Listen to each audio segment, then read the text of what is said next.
Inverse proportions, if I'm talking about, what does it mean? Inverse proportions means when one quantity is increasing, the respective quantity decreases. Okay, considering the basic example, what is the example that we're going to consider in here is the other examples that I've covered is if the speed of the car increases, the time required to cover the distance decreases. That's one. If the number of people increases, number of people doing a particular work, if they increase, the time required to cover the work, to finish the work will reduce, isn't it? If 10 people are working on the road, to cover the pit of the road, what is going to happen? It will take maybe 2 days.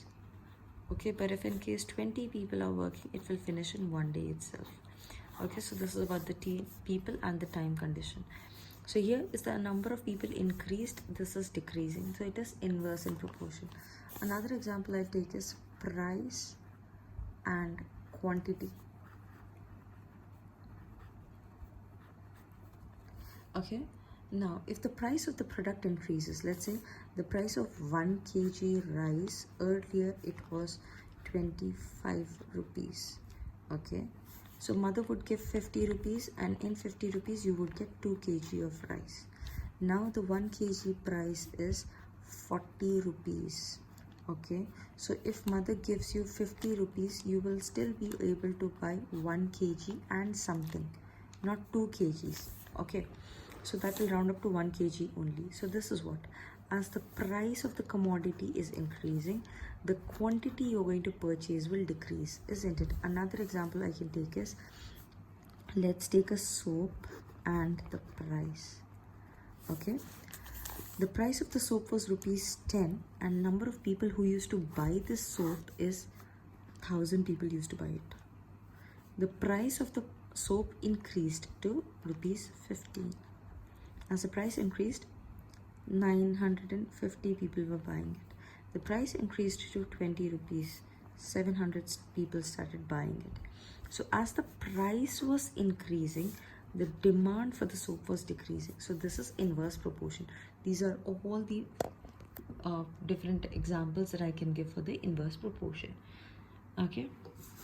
Now, mostly इसमें questions कैसे पूछे जाएंगे, wherein the workers were there, if the number of workers were increased and all, वैसे based questions पूछे जाएंगे. So starting with the example 7 on page number 140 as per the digital textbook with respect to the year 2023-24. Okay, it says that 6 pipes, my son's sleeping. Okay, 6 pipes are required to fill a tank in 1 hour 20 minutes. Okay, 6 pipes are required to fill the tank in 1 hour 20 minutes of time. Okay, now after this, what's going to happen is, how long will it take if 5 pipes, okay, if 5 pipes are there, how much time will it take? So what happened? Pipes is reduced, time will increase to fill the tank, isn't it? That's what exactly is happening. So this is inverse proportion, and in inverse proportion you cannot do cross multiplication.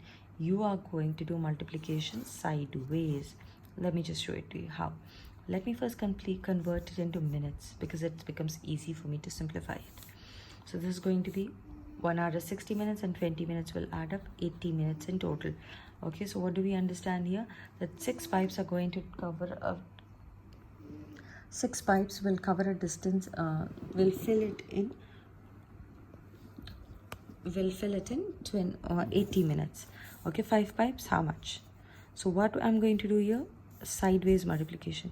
6 times of 80 divided by whatever is along with the question mark, that will go in the denominator for inverse proportion. Inverse proportion में ऊपर ऊपर के साथ नीचे वाला के साथ multiply हो जाएगा. 5 1 times, 5 1 times, and then 3 6 times. So 16 times of 6. My children are blabbering in their sleep. Okay, 6 6 36, 6 1 6, 96 minutes it's going to take. 96 minutes will be how much? It will be 1 hour and 36 minutes. it is going to take to fill up the tank. Going to the 8th question in here, it says there are 100 students in a hostel. Okay, 100 students are there in the hostel. Then it says the food provision for them is for 20 days. For 100 people, the food is going to last for 20 days. Okay, how long will these provisions last if 25 more students join the group? 25 more means for 125 students it becomes 100 plus 25, that is 125 students के लिए कितने दिन it is going to last? As the students increase, the days will decrease, isn't it? Inverse proportion. So inverse proportion में ऊपर वाला के साथ नीचे वाले के साथ मल्टीप्लाई हो जाएगा. सो 100 इंटू 20 और जो क्वेश्चन मार्क के साथ मल्टीप्लाई हो रहा है अभी भी वो डिनोमिनेटर में जाएगा. 125. 5 table will take 5 4s are 5, 2s are 10 and 5s are. Then 5 1s are, and this also goes 4 times. So it is going to 4 for 16 days it is going to last for, and not beyond that. Okay. Now going to the 9th question, I guess. No. Yeah, there's a 9th question as well, an example question in here. It says that if 15 workers can build a wall in 48 hours, 15 workers are building a wall in 48 hours. How many workers will be required to do the same work in 30 hours? In 30 hours, how many workers are going to do? Understand, time decreased means number of workers will increase, inverse proportion. So multiplying with the top one and the bottom one simultaneously. So 15 times of 48 by 30. How much does it go? 15 1 times, 2 times. 48 upon 2. 2 1 times, 2 times and 4 times. So 24 workers will be required to finish the task in 30 hours. This is how you do the inverse proportion ka questions. Let's start with the exercise in the next video.